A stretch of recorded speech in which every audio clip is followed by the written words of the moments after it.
Hi, this is Noah Hauersile with Plenary speaker number 4.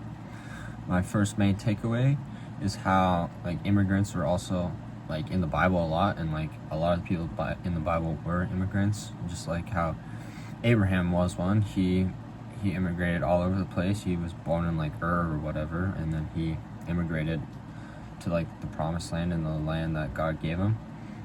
He also, there was parts and times where he lied and said that his wife was his sister, so he was in desperate need of a place to call home sometimes, and he was forced out of his home through immigration. Joseph was also an immigrant who was human trafficked into slavery in Egypt. Ruth was an immigrant, and also Jesus was an immigrant. His family, Mary and Joseph, immigrated down to Egypt to escape persecution when Jesus was a baby, so Jesus didn't die. And my second point is how we as Christians, especially in America, respond to immigrants and immigration. We need to stop seeing immigrants as a threat, because a lot of people in America do see them as a threat, but instead see them as someone who can help, and see them as someone you can minister to.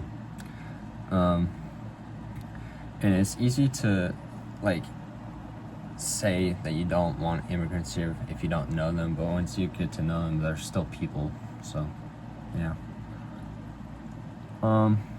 Third point is just the hospitality part of it, where hospitality is just the love of strangers, so that we can show the love of Christ to others, and how it connects with when it talks about immigrants in the Bible, it always talks about orphans and widows also, so it always just loops that into it.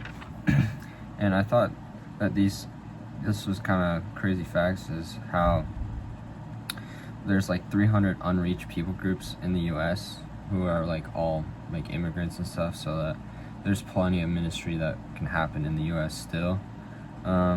And it's one of the main ways of ministry we can do in the US is to immigrants. Most Christians don't think of immigration as an opportunity, but as a threat. I thought that was very interesting.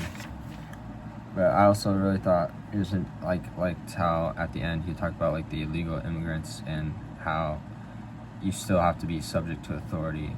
The US government still says you can't come here illegally, so which makes sense. But you can still love them if they are illegal here, because there are illegal immigrants here. But yeah, thank you. Don't forget to like and subscribe.